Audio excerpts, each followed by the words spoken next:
शिवपुर की सुबह कभी अचानक नहीं आती। वो धीरे धीरे जागती है, जैसे कोई बूढ़ा शहर आंखें मलते हुए दिन का स्वागत करता हो। मकर संक्रांति का दिन था। मंदिर की घंटियां बज रही थी, हवा में ठंड थी और हर छत पर पतंगों की तैयारी शुरू हो चुकी थी। रंग बिरंगी पतंगें, चरखियों की खटखट और बच्चों की आवाजें। वो काटा। लेकिन इसी शहर की एक छत पर आज कोई आवाज नहीं थी। वहां खड़ा था आरू, 19 साल का, आसमान की ओर देखते हुए, लेकिन पतंगों को नहीं देख रहा था। उसकी नजरें एक खाली जगह ढूंढ रही थी, वही जगह जहां कभी उसका बड़ा भाई अमन खड़ा रहता था। आरू के घर की छत पर आज भी वही पुरानी चीजें थीं।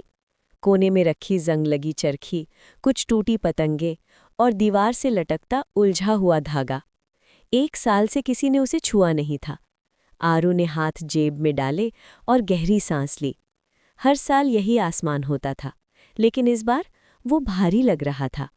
नीचे कमरे में अमन अपनी व्हीलचेयर पर बैठा था। खिड़की से धूप अंदर आ रही थी, लेकिन वो सीधी उस तक नहीं पहुंच रही थी।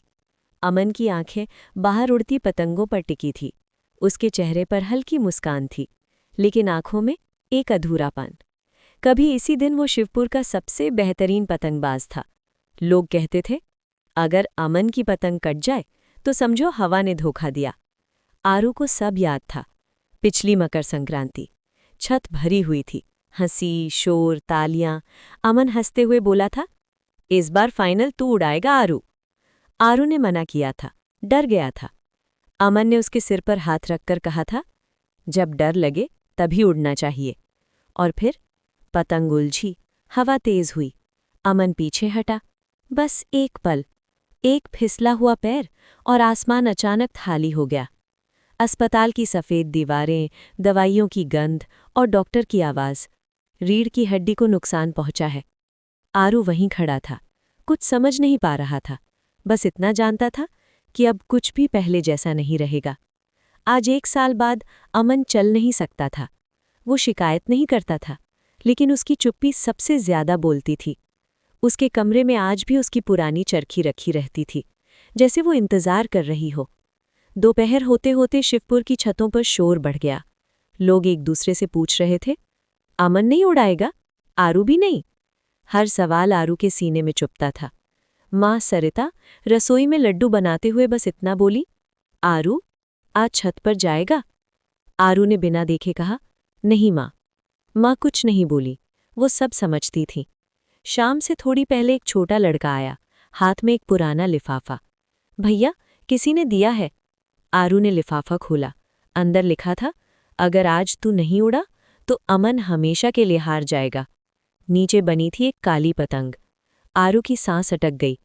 काली पतंग, ये सिर्फ एक निशान नहीं था, ये अमन की पहचान थी। आरू ने ऊपर देखा। आसमान में एक काली पतंग उड़ रही थी, सबसे ऊपर, सबसे अलग। हवा जैसे उसी के साथ थी। आरू नीचे अमन के कमरे में गया। भैया, आपने किसी से कुछ कहा है क्या? अमन ने बाहर देखा, फिर धीरे से कहा, अगर मैं चल सकता तो आज उड़ाता। बस इतना। लेकिन उस एक वाक्य ने आरू के अंदर कुछ हिला दिया। शाम ढल रही थी, हवा बदल रही थी। आरू फिर से छत पर आया। उसने वही पुरानी चरखी उठाई, जिसे 1 साल से किसी ने छुआ नहीं था। पूरा मोहल्ला देख रहा था, और खिड़की से अमन भी। आरू ने आसमान की ओर देखा। आज वो सिर्फ पतंग नहीं उड़ाने वाला था, वो अपने डर से लड़ने वाला था। शाम की हवा में अब सुबह वाली नरमी नहीं थी, अब उसमें जिद थी, तेजी थी, जैसे वो किसी की परीक्षा ले रही हो। आरू ने चरखी को दोनों हाथों से पकड़ा। उंगलियां हल्की सी कांप रही थी, लेकिन इस बार वो कांप डर से नहीं रही थी, बल्कि किसी फैसले के वजन से। जैसे ही उसकी पतंग हवा में गई, आसपास की छतों पर हलचल मच गई। उड़ा दी! अमन का भाई उड़ा दी! कुछ आवाजों में हैरानी थी, कुछ में उम्मीद। आरू की नजर आसमान पर टिकी थी। वो पतंग को नहीं, हवा के मिजाज को पढ़ने की कोशिश कर रहा था, ठीक वैसे ही जैसे अमन सिखाया करता था। और तभी वो काली पतंग फिर सामने आई, इस बार और करीब, और ज्यादा आक्रामक। उसका धागा सूरज की रोशनी में चमक रहा था, जैसे कांच हो। आरू का दिल तेज धड़कने लगा। उसे याद आया पिछला साल, वही हवा, वही बेचैनी, उसके हाथ अपने आप कस गए। पतंग थोड़ी नीचे झुकी। छतों से आवाज आई, ढील मत दे। लेकिन उसी पल आरू के भीतर अमन की आवाज गूंजी, हर बार खींचना जीत नहीं होता। आरू ने सांस छोड़ी, उंगलियां ढीली की। पतंग फिर ऊपर उठ गई। काली पतंग सीधे हमला नहीं कर रही थी, वो चक्कर काट रही थी। कभी ऊपर जाती, कभी बगल से पास आती, जैसे सामने वाला आरू को थकाना चाहता हो, जैसे वो जानता हो कि आरू कब गलती करेगा।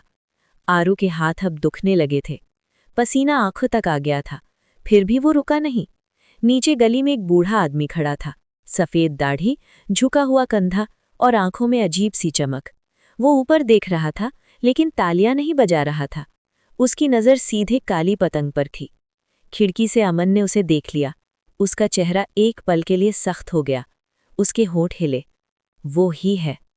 सूरज धीरे धीरे ढल रहा था, हवा और तेज हो गई थी, धागे और खतरनाक। अब ये मुकाबला सिर्फ दो पतंगों का नहीं था, ये आरू और उसके डर का मुकाबला था। अचानक काली पतंग ने नीचे झपटा मारा, धागे टकराए, एक तेज चुभती हुई आवाज। आरू ने जोर लगाया, गलती हो गई। उसकी पतंग झटके से नीचे आई। भीड़ से आवाजें उठी, अब गई, कट गई। आरू का दिल बैठ गया। उसी पल अमन ने कुछ कहा, जोर से नहीं, बस इतना कि आरू सुन सके, अब छोड़ दे। आरू ने आंखें बंद कर ली। उसने धागा ढीला छोड़ दिया। काली पतंग आगे निकल गई, बस 1 सेकंड, और फिर आरू ने पूरा धागा एक झटके से खींच लिया। हवा पलटी, काली पतंग का संतुलन बिगड़ा। एक पल को सब कुछ थम गया, फिर छन, धागा टूट गया। काली पतंग लड़खड़ाई, घूमी और धीरे धीरे नीचे गिरने लगी। पूरा शिवपुर सन्न, फिर तालियां, सीटियां, शोर। वही बूढ़ा आदमी भीड़ से आगे आया। उसने सिर झुका लिया। मैं उड़ाता था। लोग चौंक गए। उसने आगे कहा, अमन ने कहा था, अगर आरू आज नहीं उड़ाएगा तो वो खुद को पूरी जिंदगी दोष देगा। मैं चाहता था वो डरे, लड़े और जीते। आरू नीचे भागा। अमन की आंखों से आंसू बह रहे थे। आरू उसके सामने घुटनों के बल बैठ गया। मुझे माफ कर दो भैया। अमन ने उसका सिर अपने हाथों में लिया। तो उड़ गया आरू, बस यही काफी है। दोनों देर तक चुपचाप रोते रहे। आसमान में अब भी पतंगे थीं, लेकिन अब आरू उन्हें डर से नहीं देख रहा था। माँ छत पर आई। खाना लग गया है, उसने कहा, और पहली बार उसकी आवाज में सुकून था। अमन ने ऊपर देखा। आसमान अब भी है। आरू मुस्कुराया।